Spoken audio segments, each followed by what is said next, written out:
On today's show, we take a look at the brand new defensive line and discuss why it may be the most surprising spot on the team this year and lead to the overall success of Colorado. Give me my theme music!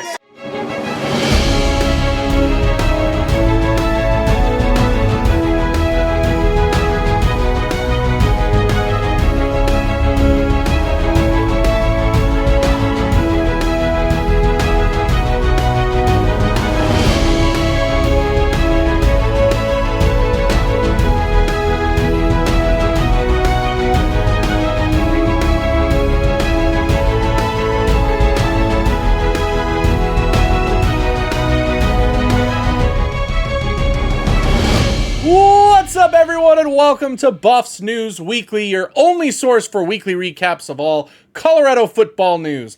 I am your host, Russ Dornish. I'm currently out of town this week, so this is being pre-recorded on Thursday, July 18th, so if any news happens to break over Friday or Saturday, it isn't being covered in this video. Instead, we are going to be doing a positional breakdown of the defensive line for the new look Buffs. If you like this content and want to see more of it, please hit that like and comment on the video.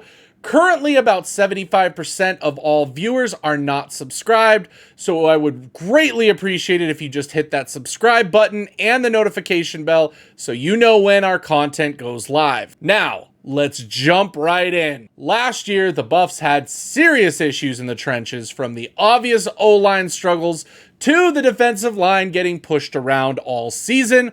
The Buffs struggled. Coach Prime made it a point several times during the season and off-season that he knew exactly what they needed to do, and that was to bring in more skill and size into the trenches. In fact, when we look at last year's team that struggled mightily up front, the game against Utah stands out. Playing against a lot of backup players, Colorado allowed over 5 yards per carry on 50 carries. Overall, Utah was enforcing their will and abilities to push our line back on every single play. So, it was obvious they needed upgrades for the upcoming season. But before we get into the players that we've brought in, the rarely talked about improvement to the defensive line is with the coaching staff. Sal Sunseri was officially removed as D-line coach last week, with Des Moines Lewis officially taking over. Lewis was a 10-year NFL veteran who had plenty of experience working with the line both as a player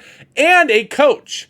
He comes from the University of Miami, where his play got him selected 12th overall by the St. Louis Rams. During his NFL career, he racked up 191 tackles and 23.5 sacks. Lewis's coaching resume includes assistant athletic director and player development at FIU in 2019 before joining the Seattle Seahawks as the D-line coach. Lewis brings experience from across the board and will bring a wealth of knowledge to the position. Lewis wasn't the only ad, with the biggest staffing ad coming in the form of graduate assistant and Hall of Famer Warren Sapp. Sapp, of course, had a storied collegiate career at Miami and then went on to a tremendous NFL career where he had 569 tackles and 96.5 sacks throughout 198 games. Sapp also had a Super Bowl championship as part of his resume. While Sapp is new to coaching, one only has to look at Sapp at practice to see how engaged and dedicated he is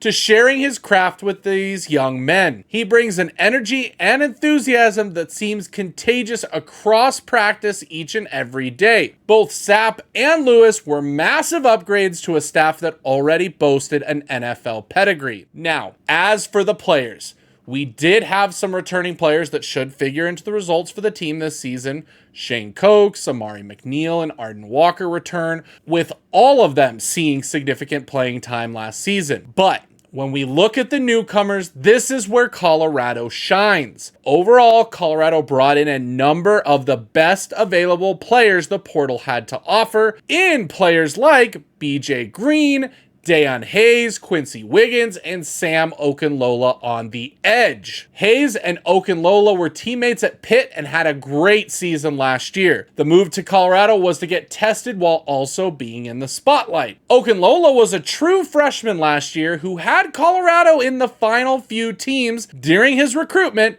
but ended up at Pitt. During his season, Okunlola put up an impressive 5 sacks and 1 forced fumble while appearing in 10 games. Okunlola was graded out as a 72.2 on PFF for his rush defending abilities. I expect Sam to be the quiet surprise on the line with possible production that he could achieve this year. On the other side, Dayon Hayes comes in with more experience, having started ahead of Okunlola at Pitt. In 12 games last year alone, Hayes put up an impressive 45 tackles, 25 solo, 10.5 tackles for a loss, and 4 sacks. Hayes finished with a 15% pressure rating on all of his snaps, being one of the top ACC players to do so. Hayes is hungry to win, stating that that was the biggest reason for joining Colorado after Pitt reportedly offered him quite an NIL deal. Quincy Wiggins was a transfer who came to Colorado via LSU. Many at LSU had high hopes for the development of Wiggins as he had great growth in his first few seasons in Baton Rouge. Wiggins played in 9 games over 2 years, earning 7 tackles and 1 tackle for a loss.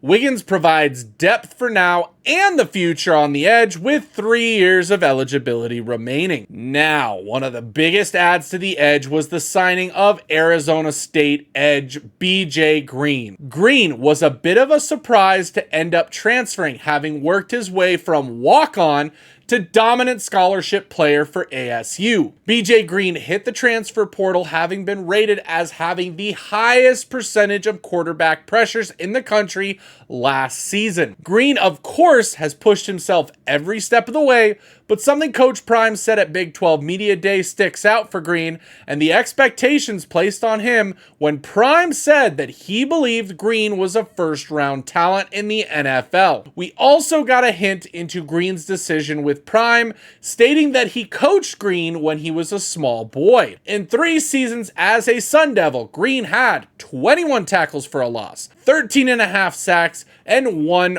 forced fumble. Green has been all business since arriving in Colorado, working hard to establish himself as a leader on the field and off for Colorado. Now, the edge room wasn't the only room to improve when it comes to the defensive line. Probably the most important position Colorado needed to improve was on the inside. And boy, did they upgrade, bringing in 3 massive transfers in Anquin Barnes, Taurean Carter, and Chidozie Nwankwo. And when I say massive, I mean it. Last year's defensive line weighed in at an average of around 280 pounds, while this year's entire line features 2 players over 300 pounds. Taurean Carter comes to Colorado from Arkansas, where he played in 33 games for the Razorbacks. Last season, Carter had 25 tackles, 3.5 for a loss, and 1.5 sack. He finished his career there with 60 tackles overall, 6.5 for a loss, and 2.5 sacks in 3 seasons. Now,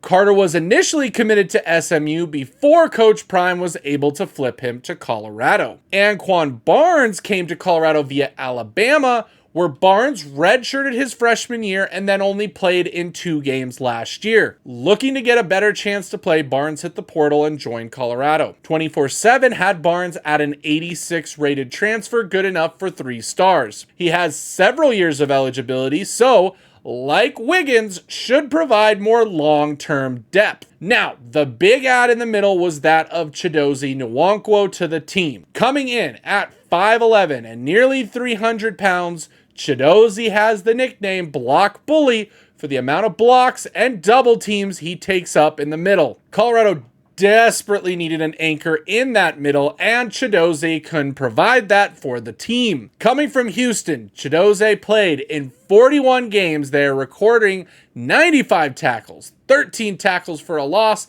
and 5 sacks. He figures to slot in at the nose position, where the hope will be that he can hold the line and the blocks to allow our linebackers into the gaps. Now, Chidozie's greatest strength is in the run game, where he graded out as a 78.2 defending the run. ranking him 14th overall in the Big 12. With the help of Warren Sapp, I expect Chidozie to improve greatly and be the backbone of the interior for next season. One other highlight that we need to look at is in the form of 2024 recruit Brandon Davis-Swain, who will also contribute this year along the line. He comes to us out of Detroit and should be a player to greatly impact this team going forward for many years to come. Overall, I feel that the defensive line is possibly the most slept on part of the team, with Sports Illustrated recently previewing the team this week and stating that the biggest weakness was the lack of depth on the defensive line. Well, the cat's out of the bag with this video.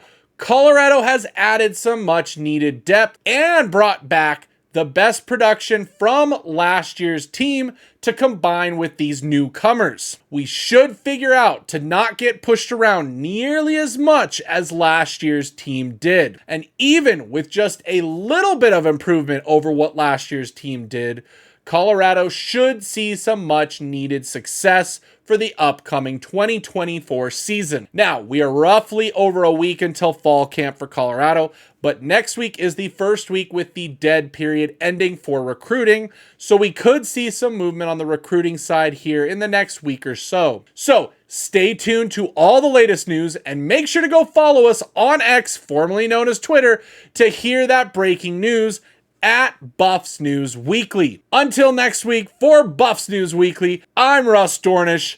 Sco Buffs! Give me my theme music!